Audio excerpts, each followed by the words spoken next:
Okay, we will continue part 4. That's a lot, yeah? So thermosetting plastics. Continue. So we get into processing. So we use in this textbook there are 4 major techniques that we use for processing the plastics. So the very first one is we will compress it, compression molding. Another one is transfer and compress. They call it transfer molding, but this is kind of like compression. It just the design is a little bit different. Some people will call it transfer, compression, molding. Okay. Here in this book, just go with transfer molding. Then casting, and we have rejection, injection, molding. Some people call this reaction injection as just injection molding. Okay, transfer and compression, they call it compression molding. So it also depends on the organization how they want to use it.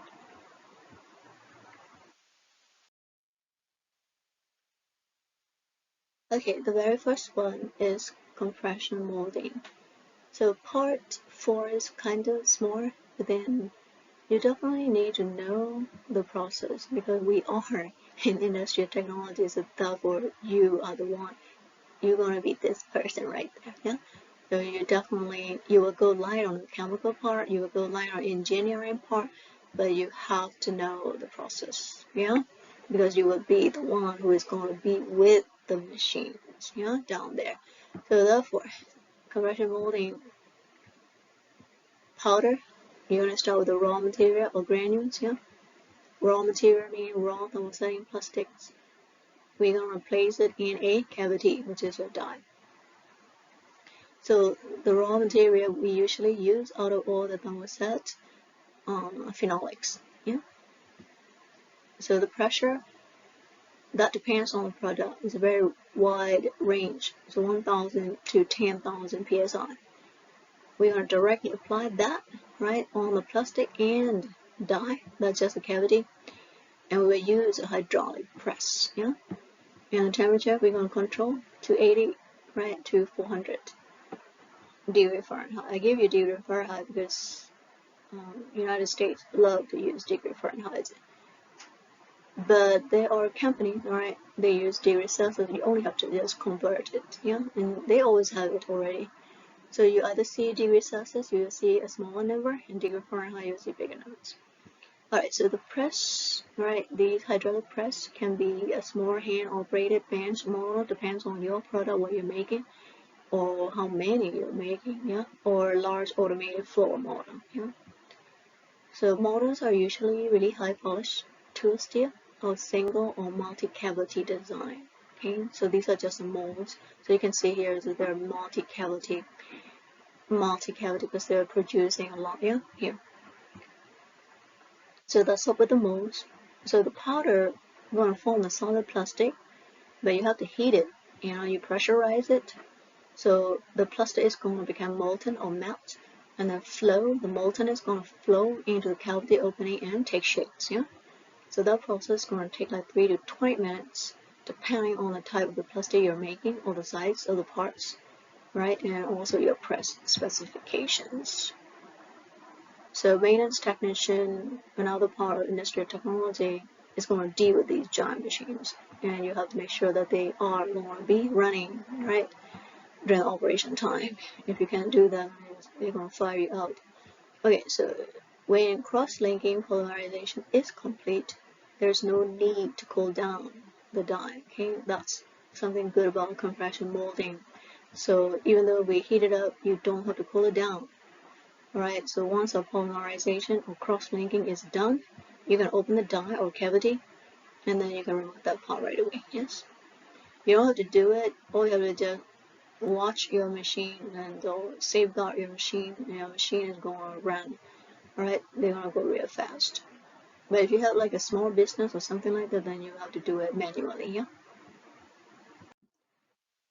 So here we have like a 3 diagrams right there and showing you match dies for compression and molding. So here you can see this is a mold, okay, and that's your press, and this is your flash. Flash is just a waste, yeah. And then here another different types of mold right there, and here shape is a little bit different, you know, flashing these little things right there. That's the wasted. So here you can see the real life press outside. These are the giant hydraulic press, very expensive, so you have to take care of, babysit, yeah. This is from, I think, Japanese, yeah, or Chinese. Transfer molding, second method, yeah. Transfer molding is compression molding, but the design is a little bit different. So transfer molding is used when parts have thin sections. Okay, the parts that you're creating with your plastic has a complicated design, so you gotta do transfer molding instead of just a regular press, yeah. And they have intricate detail, like your water bottle is so thin, yeah. And they want to thin as much as they can so they can make profit, yeah, out of it, because people just use string and throw it away anyway. So that's a lot of waste right there, you know. And people don't know what to do either, because if they drink the chlorinated water, it's good for shower to clean up your body from bacteria and virus, but it's not good to drink. Okay, and over time you will die anyway. So everyone want to live longer anyway. They just want to stick to the light, stick to the light. So they don't know what to do. So they have to drink the purified water, and purified water definitely exploding all the plastic that there is in the world, right? And the manufacturer got to make it as thin as possible, because you won't be so wasting so much, because it's just a one-time use. The fast food container, the same thing, one-time use. You eat it, right? And then you just throw it out. That's incredible amount of trash right there. About 4 pounds of trash like a day per person in the United States. That's a lot, yeah? So the transfer molding is used when parts have thin sections or intricate details.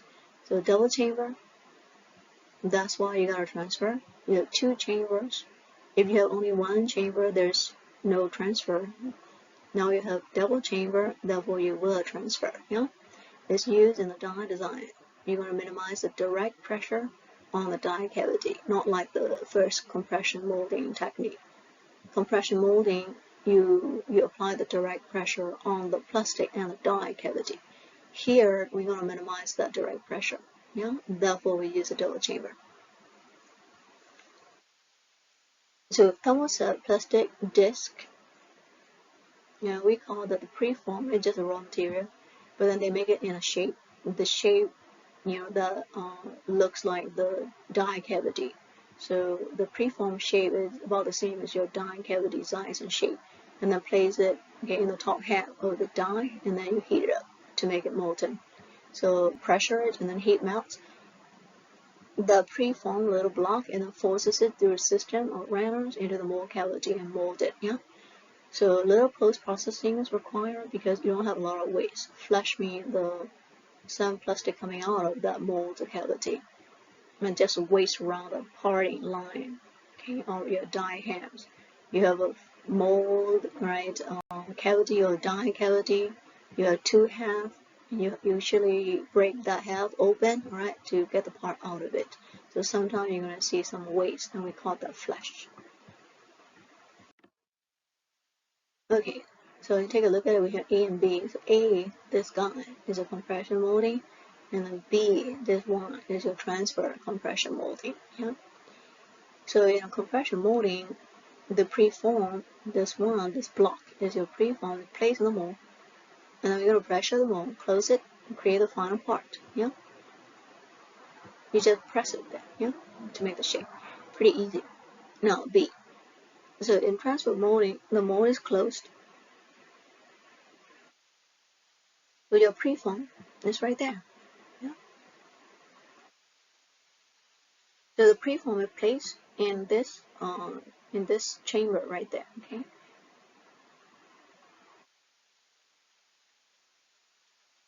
And then you have a plunger, which is this guy, right? Kind of like a press. I'm going to compress the preform and force it into the mold, and then it's going to create the final part.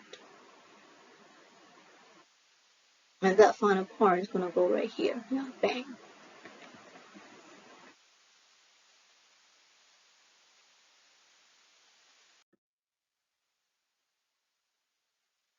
Rejection injection molding. They call it RIM or RIM. Some people just call injection molding. If they say injection molding, it is rejection injection molding, the same thing. It's typically used in forming products from polyurethane foams. So polymer reactants are pumped, from separate reservoirs into a mixing chamber and then into a heated mold. So these are what's out there in real life, and here is your mold right there. So the mold is where the product takes shape and then cure. Cure means set it, and we call it thermosetting plastic. The large auto parts like the fenders or dashboard in your car, architecture trims or moldings, they are made using this, using injection molding. So what is the difference? Why are we calling injection, rejection, injection? It's because you're going to pump, your polymer. Polymer reactant is another your raw material. So you're going to get the raw material, you're going to pump it, and you pump it separate, separate container, so the separate reservoir. And then you put it into the mixing chamber, So only in the mixing chamber, they're going to mix, and then you will heat it to mold, That's what we're doing. So we call that injection molding, so pay attention to this part. Not pressing, but pump and mix. So here's a reaction injection molding. So in reaction injection molding, the two polymer components are mixed and then injected, into the mold. So here is a mixing chamber. You have component 1, component 2. They're going to be injected into the chamber and then mix. And then the mold is held together until you apply pressure, and then mold the plastics. And that's all for Unit 5. So make sure you get all these 4 processes, because that is in your line, All right.